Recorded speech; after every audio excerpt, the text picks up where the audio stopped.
하나님 말씀 다 같이 보겠습니다. 누가복음 4장 25절 30절 말씀 보겠습니다. 누가복음 4장 20절부터 25절부터 30절입니다.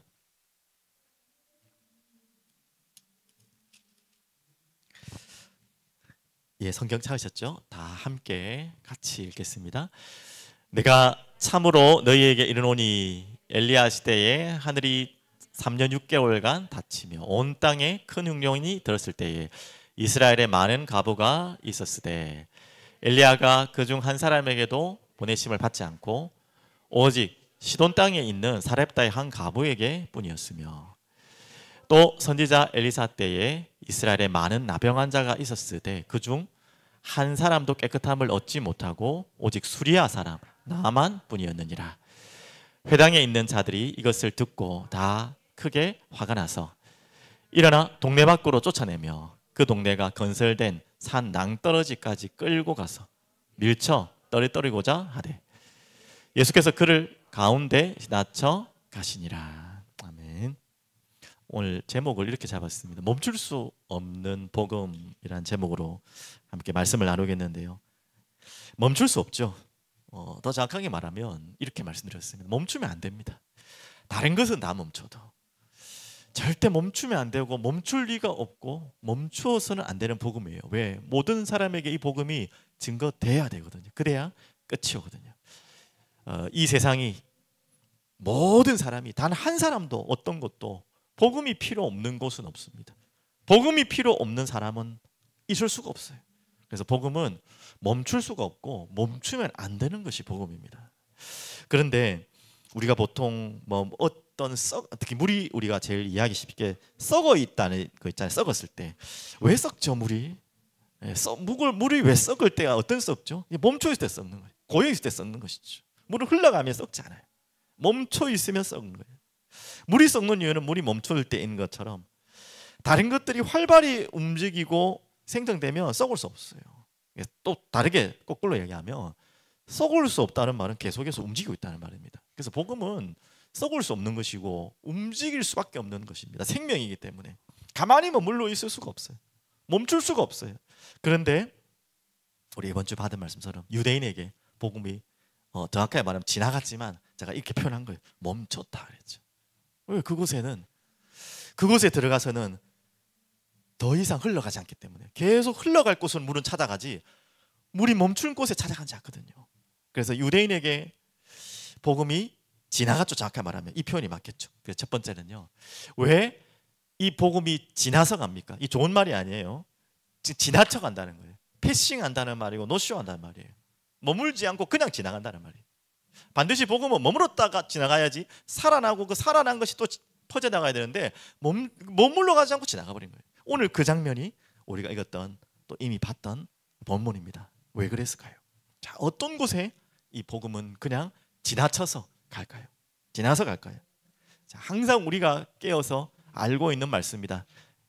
높은 자리를 항상 물은 낮은 자리로 가지 높은 자리에서 오는 건 맞지만 높은 자리로 올라가진 않아요.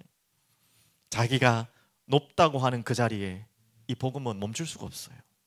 자, 그래서 많은 이야기겠지만 특히 오늘 본문도 그 본문이지만 한 본문을 조금만 더 살펴보면요. 제가 요한복음을 잠시 찾아봤는데요. 요한복음 11장 47절 48절. 자, 복음의 역사가 일어나고 있는 것을 보고 기뻐해야 되고 정말 거기에 감사하고 감격하고 하나님을 찾고 하나님께 영광 돌려야 되는데 왜 복음이 거기에 멈출 수가 없겠습니까? 지나가 버려야겠습니까? 47절 제가 한번 보겠습니다. 요한복음 11, 47절. 이에 대제사장들과 바리새인들이 공회를 모으고 이르되 이 사람이 보십시오. 많은 표적을 행하니 우리가 어떻게 하겠는? 많은 표적을 행하니 감사하다. 도대체 그 사람이 누구이냐 이래 되는데 그래서 걱정을 하는 거예요.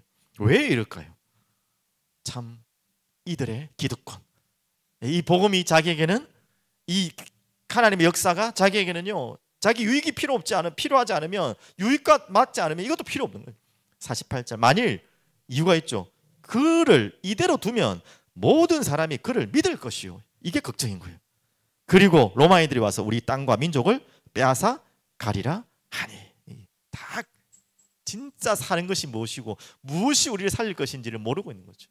딱 눈에 보이는 거 유익, 그것 때문에, 그 높은 마음과 높은 자리 때문에 복음을 받아들일 수가 없는 거예요. 받아들인 정도로 거부해버리고 그냥 지나쳐버리도록, 패싱을 해버리고 지나가도록 하는 것이죠.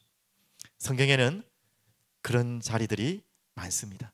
여러분 잘 알고 있는 바벨탑 아시죠? 높은 곳으로 쌓아가는 높은 자리. 그리고 에녹성 아시잖아요. 제가 말씀드렸잖아요. 자기의 성을 쌓기 위해서 외부를 차단하는 것 같지만 자기가 그곳에 갇혀버리는, 참 얼토당토하는 이야기죠. 그래서 이건 좀 딴 얘기지만 진시황 아시잖아요. 진시황이 뭘 했습니까? 우리 아이들 무슨 장성 만들었잖아. 그렇죠. 만리장성. 이거는 지금도 뭐 기네스북에 오를 만큼 문화유산이고 정말 이걸 어떻게 했냐 정도로 놀랄 일인데, 여러분 아시죠? 그 만리장성 짓고 난 다음에 제가 알기로는 이 진나라는 멸망을 했어요.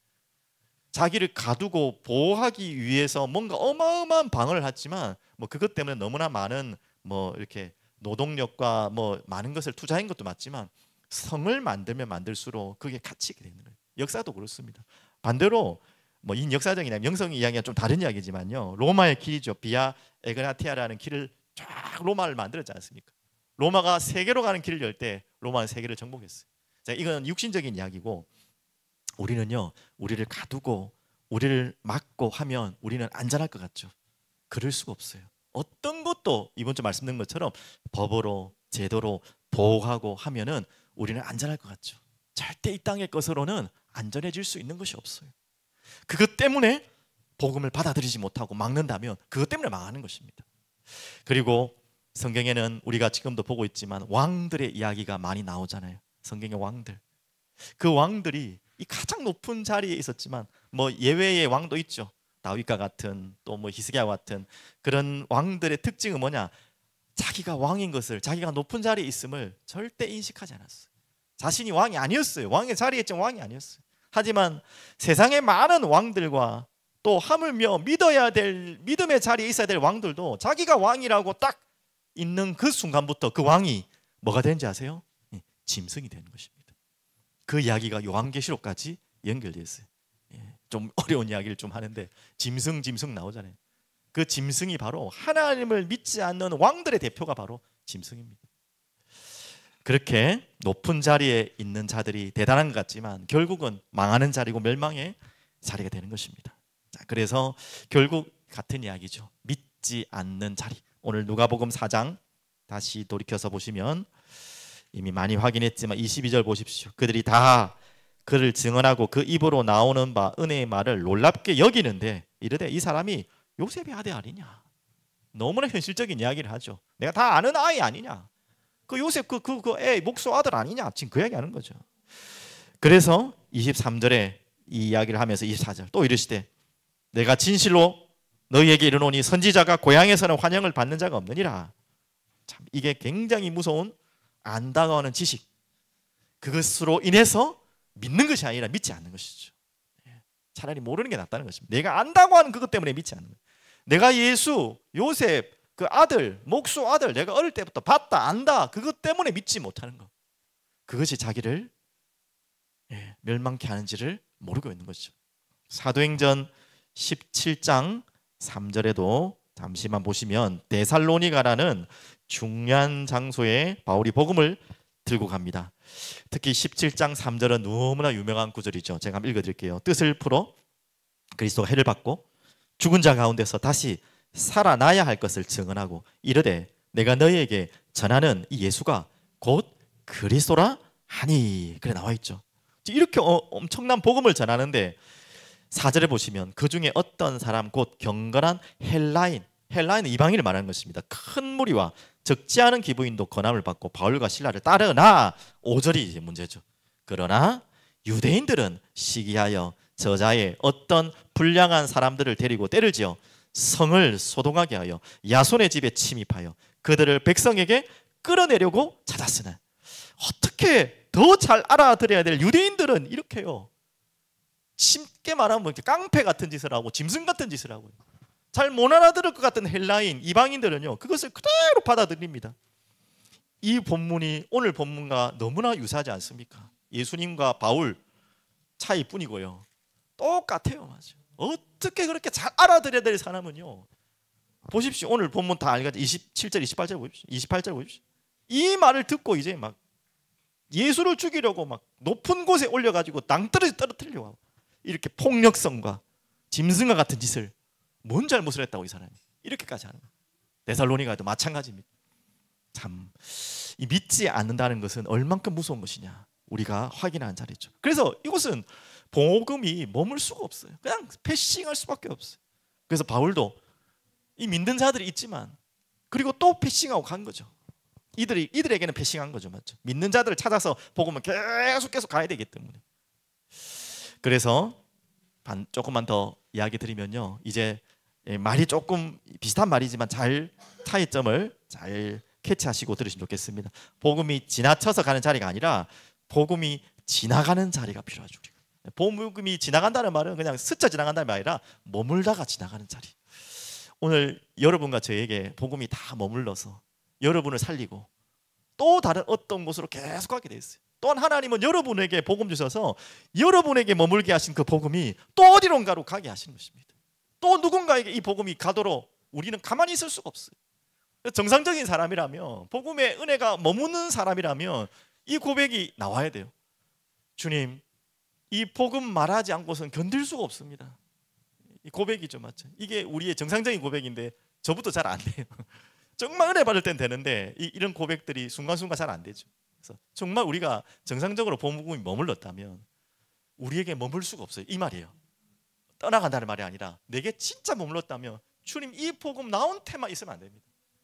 이 복음 말하지 않고서는 견딜 수가 없습니다. 복음을 말하지 않고서는 내가 진짜 견딜 수가 없습니다. 이게 바로 정상적인 복음 가진, 복음이 머문 자리의 사람이죠. 그래서 복음의 역사, 복음의 생명은 멈출 수가 없어요. 멈춰지는 것 자체가 복음이 아닌 것입니다. 멈출 수가 없는 것이 복음이죠. 자, 그래서 다시 정리드리면 이 복음이 지나가는, 머물다 가는 자리는 반드시 낮은 자리. 그 복음이 담길 수 있는, 머물 수 있는 자리는요, 결코 높은 자리로 올라가지 않아요. 낮은 자리로, 가난한 자리. 오늘 4장 18절 말씀드렸죠. 주의 성령이 내게 임하였으니 이는 가난한 자에게, 이 가난한 자라는 말이 낮은 자의 마음을 말하는 것입니다. 복음을 전하게 하시려고 가난한 자에게, 낮은 자에게 복음이 증거되어야지만 또한 또 낮은 곳으로 가요. 안 그렇겠습니까? 맞죠? 복음은 계속 낮은 곳으로 올라가거든요. 낮은 곳에 머물다가 또 가기 때문에 낮은 자리에 있는 자들에게 이 복음이 가게 되어 있습니다. 내게 자유를, 뭐라고 했죠? 내게 기름을 부으시고 나를 보내사 포로된 자에게 자유를. 한번 기억해 보십시오. 내가 포로된 자, 가난한 자인데 이 포로에서 내가 자유케 됐어요. 내가 눈먼 자인데 눈을 뜨게 됐어요. 내가 완전히 마음으로, 영적으로, 생각으로 상처와 완전히 눌려있던 자인데 거기서 자유케 되었어요. 그런 가난한 자가 이 부유한 복음을 받았어요. 자유의 복음을 받았고 눈뜬 복음을 받았어요. 방금 말씀드린 것처럼 멈출 수 있겠습니까? 없겠습니까? 복음이. 내게 그 억눌렸던 게 해방된 복음이, 나의 눈을 뜨게 한 그 복음이, 나를 일으켰던 복음이, 나를 무너졌던 자, 나를 살렸던 복음이 어떻게 내게 가만히 있을 수 있겠어요? 그런 것을 체험한 가난한 자가 어떻게 또 복음이 흘러가지 않을 수가 없죠. 맞죠? 나에게만 딱 멈춰 있다. 이 잘못 받는 거죠. 오늘 그 낮은 자리로 갈 때마다 이 복음은 또한 흘러가는 것입니다. 여러분 잘 아는 혈루증 여인 아시죠?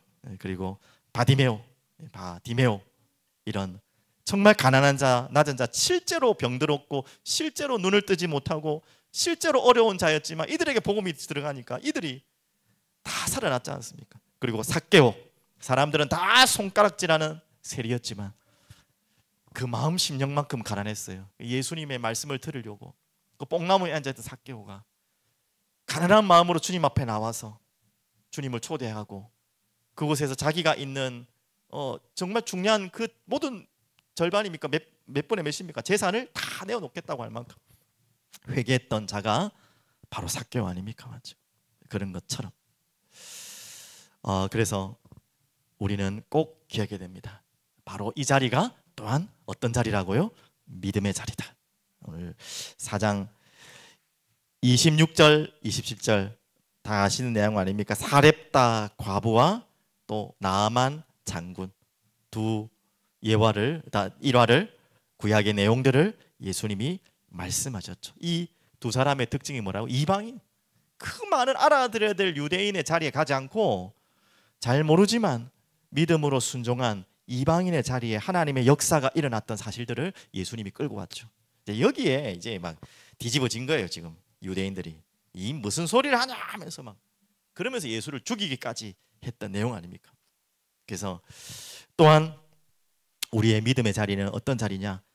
한 구절만 더 소개시켜드리고 싶은 말씀인데요. 사도행전 잠시만 17장입니다. 11절 11절 아까 사도행전 17장 본 것처럼 다시 볼게요. 17장 11절 12절. 자, 그래서 데살로니가에서 쫓겨나서 어디로 갔습니까? 이제 베레아로 급하게 갔습니다. 그 베레아에 가보니까 누가 있었습니까? 베레아에 있는 사람들은 데살로니가에 있는 사람들보다 더 너그러워서 간절한 마음으로 말씀을 받고 이것이 그러한가 하여 날마다 성경을 상고함으로 그 중에 믿는 사람이 많고 헬라의 기부인과 남자가 적지 아니하나. 그런데 13절 데살로니가에 있는 유대인들은 얼마나 독한지 거기까지 따라왔어요. 바울이 하나님의 말씀을 베레아에서도 전하는 줄 알고 거기서도 무리를 움직여 소동하게 하거늘. 완전히 이제는 제정신이 아닌 거죠. 맞죠? 이 복음이 흘러가야 되는데 그 흘러가는 거 따라가 가지고 막고 있어요. 지금 그곳에 막고 자기가 걷어 찼으니까 이제 다른 곳으로 계속 흘러가고 있는데 거기까지 차다가 계속 막고 있는 거예요. 이런 자들을 하나님이 어떻게 가만히 둘 수 있겠습니까? 지금 그런 이야기를 하고 있습니다. 그래서 우리가 가장 중요한 고백 중에 한 고백입니다. 마가복음 9장 24절 한 구절만 제가 보면요 이렇게 나옵니다. 그 아버지가 예수님께 자기 아들을 이야기하면서 데려왔잖아요. 귀신에 잡혀가지고 막 귀신이 죽이도록 막 고통을 당하게 하는데 예수님께 나와서 할 수 있거든, 이것 좀 어떻게 좀 도와주십시오 그러잖아요. 그때 예수님이 하신 말씀, 할 수 있거든이 무슨 말이냐, 믿으면 된다, 이런 고백할 때 이제 이 아버지의 고백이죠. 그 아이의 아버지가 소리 질러 이르되 내가 믿나이다, 나의 믿음 없는 것을 도와주소서 하더라.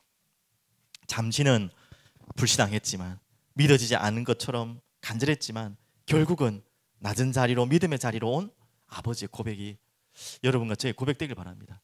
나만 장군도 마찬가지예요. 처음부터 이 믿음을 바로 고백하지 않았죠. 사례대 가보면 좀 다른 차원이죠.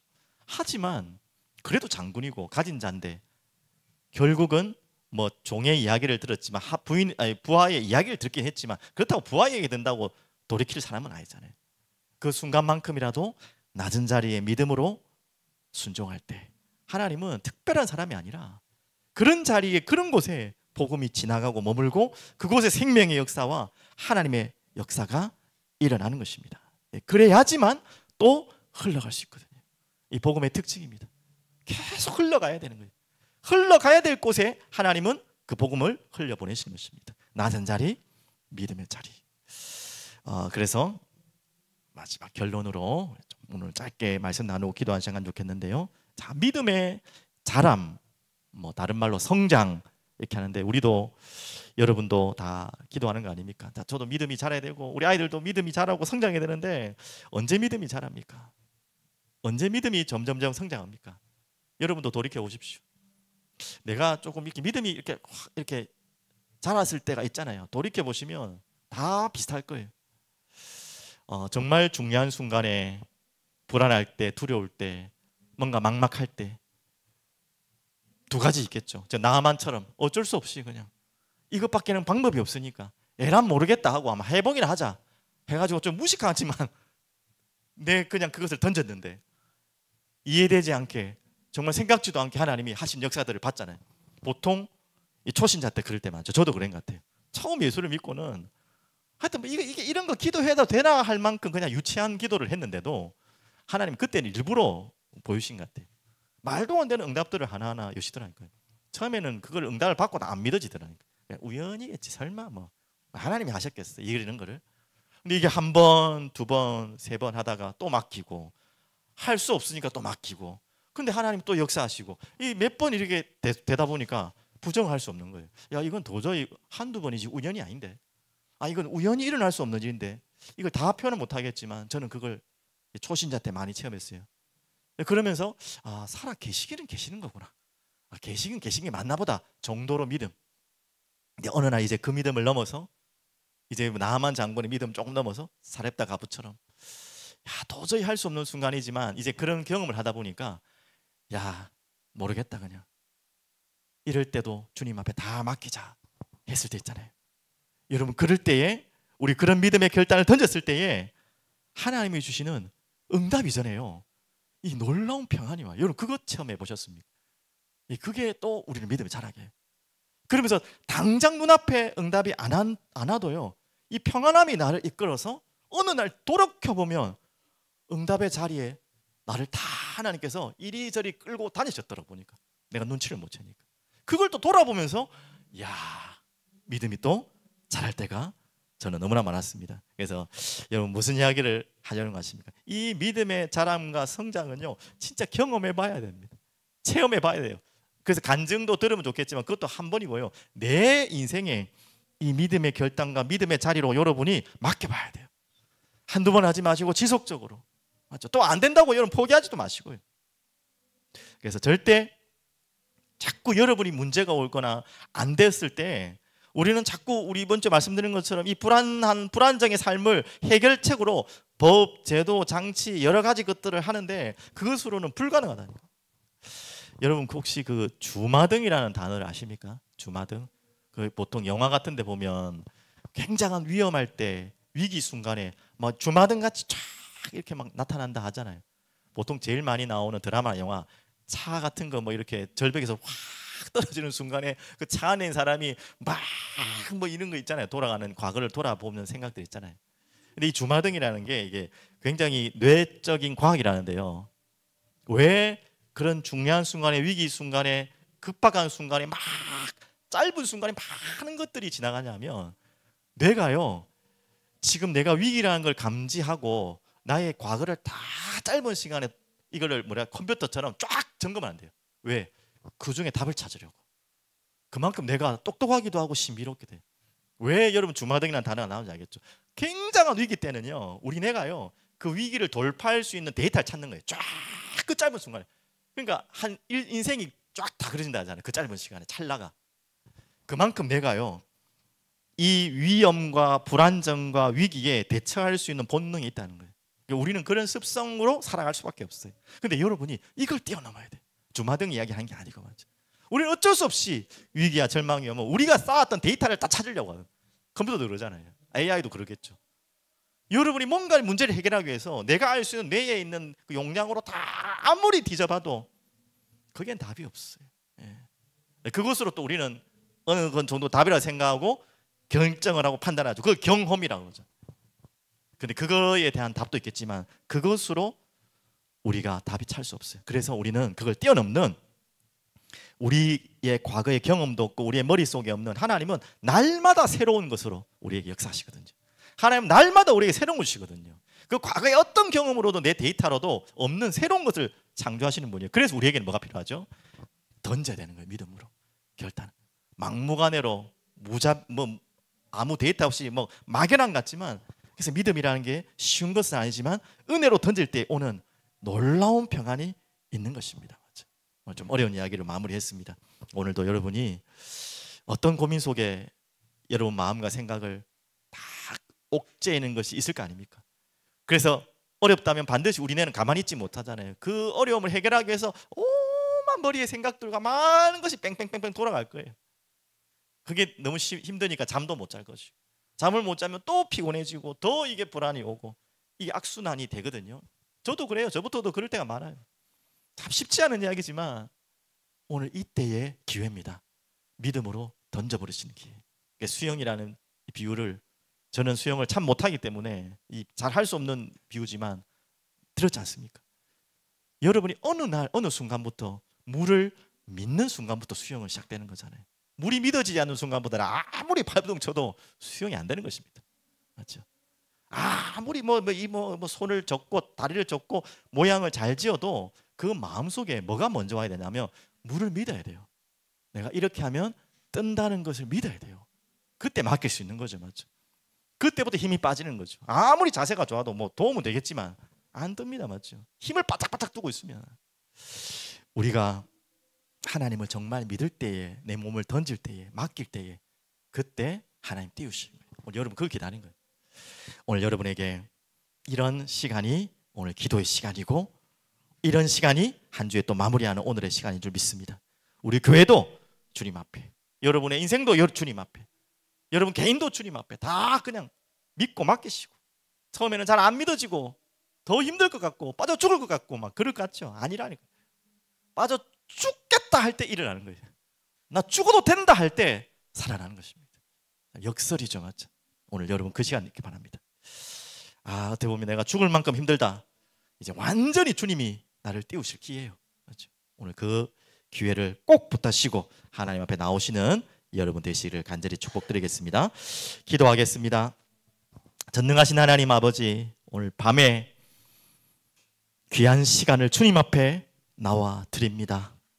오늘도 말씀 받았습니다. 주님, 우리의 이 부족한 뇌로, 경험으로, 배웠다는 좁은 지식으로, 들었던 많은 정보로 헤매고 헤엄치고, 또한 발버둥 치지 않게 하시고, 낮은 자리로, 하나님의 복음이 머무는 자리로 가서 모든 것을 맡기고 주님 앞에 나아올 수 있도록 은혜를 허락하여 주시옵소서. 이런 시간들을 우리에게 날마다, 순간마다, 또 중요할 때마다 허락하셔서 우리의 믿음이 조금씩 성장케 하시고 자라나게 하여 주시옵소서. 우리 사랑이 흐르는 교회가 시작됩니다.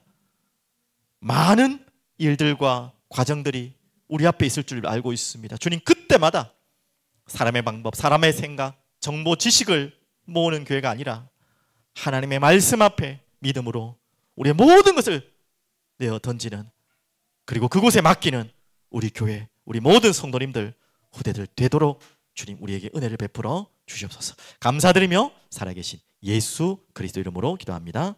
아멘. 우리 마지막에 찬양했던 두 찬양 함께 찬양드리겠습니다. 목마른 사슴 시냇물을 찾아 헤매듯이, 우리 중심으로, 진심으로, 또 온 마음으로, 갈급한 심령으로 주님을 찾는 사슴과 같이 우리의 마음이 나오기를 바랍니다. 목마른 사슴,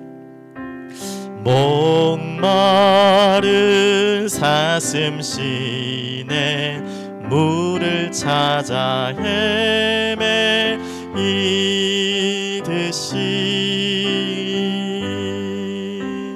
내 영혼 주를 찾기에 갈급하나이다.